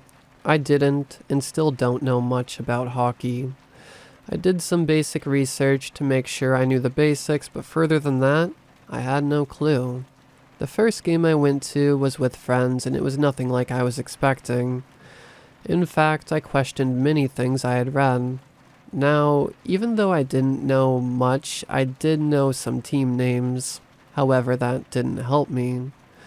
The game was between stick magnets and the penalty box brawlers. I joked they sounded punny, but my friends didn't laugh. The rink we entered was dark, with barely any lighting anywhere. There were lights on the ice, but even they were an odd color that reminded me of old-school sepia photos with a more red hue. I followed my group of friends to our seats and noticed a plastic wrapping on nearly everything. I questioned it but got told I wouldn't know because I'd never been to a game before. Looking around, I saw people near the front taking out single-use raincoats and pulling them on before getting themselves seated. I took more notice of the ice and frowned at the thick slab in the middle of the ice. As I continued to look at it, I could see a seam around the top edge, leading me to wonder if this was a box of some sort. As the seats filled to capacity, the referee made his way onto the ice, followed by the 2 teams. I was immediately struck by the appearance of both teams. I imagined they'd be hulking men with muscles hidden under their jerseys and armor. These players all looked gray and weedy. They looked sick. The referee motioned to someone off to the side, and the slab did in fact turn out to be a box, and as it opened, both teams lurched forward to view its contents. The referee stayed back for a moment, seemingly steeling himself to get closer before gliding over and taking out a large dagger. "It's ceremonial," one of my friends called into my ear over the roaring crowd. "What is?" I tilted my head to him but couldn't take my eyes off the ice, and then the large screen caught my attention. It showed the inside of the box. A man, no older than myself and my friends, was laying naked and shivering in the box. The dagger for the sacrifice. Oh, wait, what? No sooner had I asked this question for clarification and the referee had brought down the dagger into the abdomen of the still living man. He screamed, and as the knife was dragged up in a straight line to open his skin, he coughed up blood. The referee used the hilt of the dagger to smash open the rib cage and pull out various organs. Onto the ice came two assistants who moved the box off the ice to the area directly in front of us. The lighting may have been terrible, but I could tell the corpse was smiling. "Here it comes," called another friend. I looked back up to the ice just in time to see a kidney being plopped onto the ice, and two players facing up to each other for control. Were they using a kidney as a puck? It was at this point I took notice of the hockey sticks. Usually wooden from what my research told me, but these looked scarily like bones. Leg bones, to be specific. Entire leg bones fixed into place with sinew to keep their length. The femoral head was the part being used to hit the puck around the rink. I was in so much shock that I had completely missed the start of the game and had to refocus my eyes to keep track of what was happening. What was going on? I stared with my mouth agape as blood continued to smear and freeze onto the ice, only looking up to my right as my friend jostled me happily and cheered. I wanted to leave. I wanted to stand up and make my way out of that place and never look back, but as I started looking for an escape, I noticed all the entrance and exit doors were shut and had large security in front of them. I was just wondering what the worst could be if I tried to leave. What would they do to me? Someone had the same thought as me and tried to do just that, only to find themselves thrown on the ice into the middle of a blood-frenzied game. The crowd roared with excitement as the would-be escapee was set upon by the goalkeeper, who wasted no time in cutting open his throat and watched him bleed out onto the ice. The body was left where it fell and the game continued. The kidney became too hardened to be used properly, losing all color and consistency as it slid around the ice and into goal nets, but the halftime buzzer broke me out of my next thought, wondering what they would use next. The teams cleared from the ice, and a clown skated on. His appearance was that of a love child between Pennywise and Twisty on crack. He motioned for something from the assistants and was thrown two freshly removed eyeballs from the earlier sacrifice. He played juggling with the two, but made sad faces when he couldn't do his tricks. Next, he made a motion of remembering something and skated to the dead body of the guy who tried to escape. The clown pulled out with his gloved hand an eyeball. The crowd cheered louder and whistled as he began his routine in earnest. After the eyeball juggling came skipping tricks with an intestine, and finally a puppet show with the head and spinal cord of the sacrifice. I was just about to bring up my earlier food when body parts began getting thrown into the crowd from one of those t-shirt launchers. I was stunned into silence and compliance. The second half of the game was much the same as the first, but instead they used a liver as the puck. More people tried to escape, and soon the ice was red with frozen blood from the dead bodies. When they got in the way, a player would rip off a limb from a body and throw it in the crowd, piece by piece until it was all gone. A man behind me caught a head and acted like he's caught a stray baseball. Apparently getting the head is good luck. The game came to a close and I have no idea of the score. It seemed a team got extra points for killing someone on the ice, and depending on if they were male or female depended on the amount of points. Also, if one team killed someone who was on the opposition side, that gave extra points. I know the stick magnets won, and they were extremely happy at this. I found out why a few moments later when the losing team were led onto the ice in nothing but their underwear and socks. They were gaunt and gangly. I could count every single rib on each player. Hip bones jutted out at odd angles, and shoulder blades looked sharp enough to cut meat. The winning team talked amongst themselves as they seemed to look over the losers, and then one by one they went up to a losing team member and removed a leg from their chosen person. The men screamed and writhed in agony, but didn't make any moves to get away. Next, the winners bend forward and continue to rip into the bodies with their hands and teeth. It takes an age, but each of the winners eats one of the opponents until there is nothing but bones left. These are quickly tidied off the ice and taken out through a door. Once each of the winners had a leg, each they skated off the ice to the sounds of cheering from adoring fans. The men raised their chosen legs in the air in victory. Next, 2 men wearing a jersey from each team walked onto the ice. That's the managers of the teams, I was told to my left. Oh. The manager from the losing team becomes the next sacrifice, to my right. I nod numbly and watch as the losing manager takes off his jersey and hands it to the winning manager. If they refuse, then a member of the team from the benches is chosen, to my left. The man bowed his head solemnly before nodding and being injected with something. The sacrifice must be willing. My left again. He was placed on a stretcher and carried off ice by the assistants. He'll be kept alive and on ice. Sacrifices must be alive. From my right. I see. I nod and try to feign interest. A few moments later and the doors were opened. I tried to shuffle slowly to our exit and not make it obvious I wanted to run away from this place at full speed. On the way to the parking lot we passed by the merchandise stand where I see the bones from the losing team up for sale alongside shorts, caps, and pin badges. Want anything? I'm asked by one of my friends. Oh, no, thank you.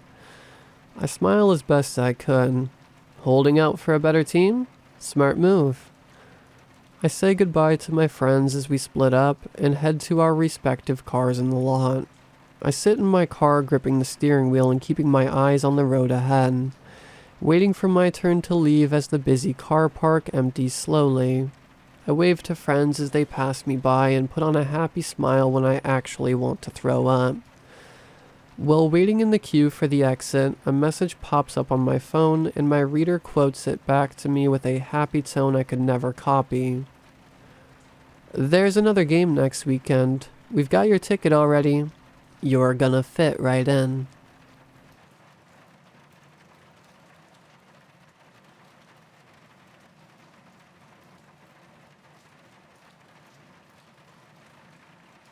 I don't have a great connection, but I wanted to throw this story out into the ether and see if anyone could help me. It all started simply enough. Myself, my best friend Greg, and our mutual friend Nico have been hobby ghost hunters for years now. We have stuck mainly to areas close to where we all live in Arkansas. Abandoned farmhouses, reportedly haunted bridges, and mysterious cemeteries. Recently, our YouTube channel has begun to get a boost in viewers. After being on a well-known countdown channel, people started piling in to see our escapades. We began to receive sponsorship deals, and Nico was even able to quit his job to seriously focus on the day-to-day of running our channel and socials. He became our kind of de facto manager. He'd keep up on business emails, so it came as no surprise when he phoned me some time ago to talk about something interesting in our inbox. A production company out of Italy, Tuffator Productions, wanted to develop a TV show based around our ghost hunts. We met with the producers over Zoom, and they laid out the deal they were offering. They would send us to haunted locations around the world, and we'd bring our backwoods charm to the proceedings, along with compelling footage of possible paranormal events. We were frankly over the moon about the possibility of traveling the world and doing what we loved. Maybe that's why we didn't look too closely at the deal. We scraped together a bit of cash and hired a contract lawyer, and he explained that the contract was fairly standard and fair. He mentioned a strange clause about death, dismemberment, and disappearance, but we assumed since we'd be in abandoned buildings that the production crew were just covering their butts. After getting all the clear from our lawyer, we signed the contract and committed to an initial order of 2 episodes, which the production company would pitch to a bunch of different networks. I won't bore you with the contract specifics, but Nico, Greg, and I each received a handsome payment for our time, with a guaranteed amount if the show got picked up. Within a week of signing the contract, we were on a plane to Boston. From there, we took an extremely long boat ride to where we are now, Griffith's Lighthouse. We disembarked with our camera gear and a week's worth of supplies. There was no crew, just us for 7 days on this supposedly haunted little chunk of rock somewhere in the Atlantic. We were expected to be picked up in the morning of the 7th day, but that never happened. I'm entering what I think is my 17th day on the island, and I don't think anyone is coming for me. The first 7 days were fine. We gathered footage, hung out, and spent way too much time talking about how rich we were going to be once the show got picked up. We got some okay EVP, and a wind gust slamming the door to the lighthouse will probably be used to promote the show for years to come. Greg said it was a moment that should be forever enshrined in the opening credits. On the morning of the 7th day, when our boat didn't come, we weren't too worried. It looked like a storm was coming in, and we assumed no one would try to travel in it. We dragged our stuff back inside, determined to wait it out. That night, while the storm raged outside, the door to the lighthouse slammed open again while we sat not 10 feet from it, playing cards. I hopped up to shut it, and in a flash of lightning, I swear I saw someone outside. They were just standing at the top of the steps that led down to the docks, and they were waving. I told Nico and Greg, and they blew it off as imagination. We'd been in this creepy place for a week, and it was getting easier to psych ourselves out. Greg was next to see our strange visitor. It was day 9 or 10, and he had walked down to the dock to see if he could see any boats that he could maybe signal. He came rushing back to the lighthouse, pale and panting. He swore that he had looked down into the water and seen a man on his back, just under the surface of the water, waving. He said the man was clearly dead, and his body was bloated and his skin was stretching and tearing, revealing black seams of rot. The next day, Nico went missing. At this point, we did a full search of the island. It wasn't difficult, as it's just a lighthouse on a rock outcrop. You could see the whole island from the top of the lighthouse. During our search, I found something that guarantees I'm never leaving this place. I almost didn't notice it at first. I was wandering the island, shouting for Nico, when my foot caught on something, sending me sprawling to the ground. When I finally got myself up, I saw that it was a chain. I grabbed at it, intending to pull it out of the ground. Instead, I lifted up a door buried in the wet earth. As the door lifted, my nose was assaulted by the god-awful stench of decay. There was a small set of metal steps leading down, and having no concern for my own safety, I trudged down. At the bottom of the stairs, there was a chamber, maybe about 50 feet long, 50 feet wide. Up against the back wall, there were boxes. Boxes just like the ones we had brought our gear in. Surrounding the boxes were bodies. A great heap of bodies. I covered my nose and got closer. The bodies were a scattershot of different rates of decay. Some looked fairly fresh, while others were almost skeletons. I started noticing some of them were wearing t-shirts emblazoned with different ghost hunting teams. A body of a woman no more than 25 years old was wearing a Ghost Getters shirt. A man near her was wearing one with CIGS, Central Indiana Ghost Society patches. The more I looked, the more ghost hunting teams I found. I heard shuffling behind me and ran to the stairs to catch Greg before he came down. I looked up and instead of Greg, saw a waterlogged corpse staring at me, holding the corner of the trapdoor covering the hatch. He gave a little wave and slammed it shut. I rushed up, expecting to be locked in this place forever, like the bodies decomposing all around me. But the trapdoor freely gave way and I burst into the gray sunlight of the island. 2 days ago, while I was sitting on the dock trying to catch fish with a small bit of fishing line and a hook Nico had squirreled away in his suitcase, I heard what sounded like a scream starting before immediately being cut off. I ran to the top of the stairs and saw Greg standing at the railing around the lighthouse. He was half-heartedly waving, so I waved back and headed back to the dock to see if I could catch some food. When I returned a few hours later, I saw that Greg was still standing exactly where he had been before, still waving in that strange, half-hearted way. As I got closer, I realized why. Greg was dead. His throat was slashed from ear to ear, but there was no blood. He had been roughly lashed to the railing with old rope, with his right arm left free to dangle in the wind. I didn't even bother untying him. I just ran. I ran for the trapdoor, threw it open, and barreled down into this tomb. I've been here 2 days by my reckoning. I searched the gearboxes and found this phone. I also found camera gear dating back to what I think is the 60s.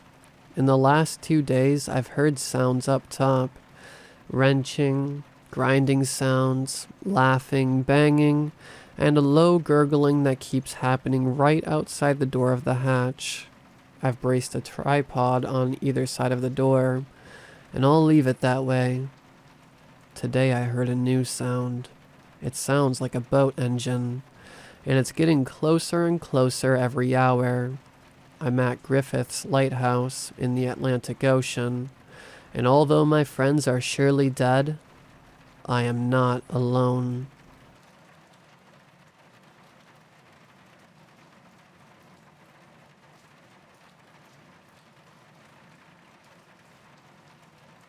I have been working at this new hospital for around a month now. It was an amazing opportunity, good benefits and hours. Close to home, and I could finally live out my dream of being a nurse. First day was fine, like any other day, and yeah, the smells coming from the patient rooms were off-putting, but what did I expect from a hospital? Rose-scented candles? Of course not. That's fine. Focus on your job. My boss keeps the rooms on lock and key, not allowing anyone in or out without his permission, especially room 209, but again, not abnormal. I think patient safety and all. Jason, my coworker, says I shouldn't question it, and maybe he's right. He's been here for 6 years, but I can't let go of that smell. There's groans and moans from room 209, right by the end of the hall on my side of the hospital. It must have been the 30-hour shift and lack of caffeine, because I could have sworn I heard a scream from there, but Jason and my boss said it was nothing. They went in and came out just fine. Boss had some blood splatter on his shoes. Said it was from surgery. About 2 weeks in was when it really started. Maybe it's my lack of sleep and long shifts. Maybe my brain is playing tricks on me, but room 209 scares me. The smell comes from all rooms, but the worst of it seeps out of room 209. Walking past it is like walking into a morgue with temperatures of Arizona. Death lingers when you leave, and the groans echo in my ears. Lately I've heard scratching too. Gina, a friend and coworker, told me the rumors of experimental vaccines and treatments they do here. She refuses to go into detail, but I've heard about these things. Doctors will take dying patients and use them as guinea pigs in hopes of winning some prize. Thing is, they often don't account for certain things, and it ends up going wrong. Terribly wrong. I did my research. Nothing about my hospital said anything of experiments. I'll ask Jason. He's close with our boss. I fear the worst, though, so I'm writing here to keep a paper trail, and say it's the lack of sleep and long shifts, but room 209? What are you hiding? Was it a mistake taking this job? If something's too good to be true, is it? On a lunch break and room 209 won't leave my mind. More things are adding up. The patients that check in and never seem to check out. The empty morgue despite the deaths. The deaths. Poor Jason. He's called over 10 deaths since I've been here. I called one and it was hard. I can't imagine how he feels. But where do the bodies go? I've been to the morgue. It's empty. There's no smell there. You'd think from a morgue there would be, but there isn't. Death doesn't linger in the morgue. It lingers in and by room 209, and I'm dying to know what's behind that door.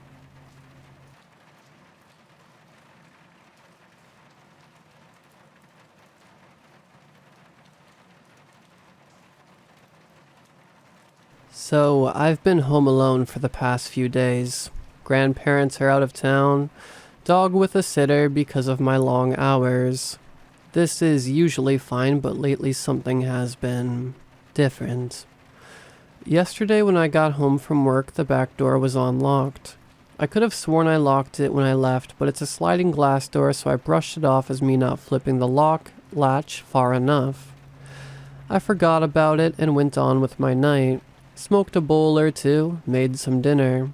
At this point it was dark, probably close to 2 a.m. The only lights were the ones I had turned on, which aren't many, as I was in the process of shutting down everything for the night. I was brushing my teeth for the night when I saw it. Out of the corner of my eye, a shadow. It moved across the periphery so fast I almost didn't see it. I brushed it off as my hair moving in the breeze of the AC or something. I have anxiety, so it's not unusual for me to get freaked out over nothing like that. Assuming it was just that, I kept getting ready for bed. But then I saw it again. I ran down the hallway in front of my door, gliding like a black shadow rather than a person. A trick of the eyes, it must be. But the door to my grandma's office creaked open. My heart froze, anxiety going full force, adrenaline coursing through me. I mustered all my courage and went to check out the office. I slowly pushed open the door, shining my phone's flashlight around until I was comfortably sure the room was empty. I don't know why I didn't just turn on the light and go in, but it was as if something was telling me not to. So I simply closed the door and left, trying to tell myself it was all just my imagination, that I had left that door open a tad earlier. I would go to the bathroom one last time, go to bed, and everything would be normal in the morning. At night before bed, I like to pee in the dark. It's a weird habit I've developed over the years to try to help make sleep come easier. My bedroom is right next door with a lamp on.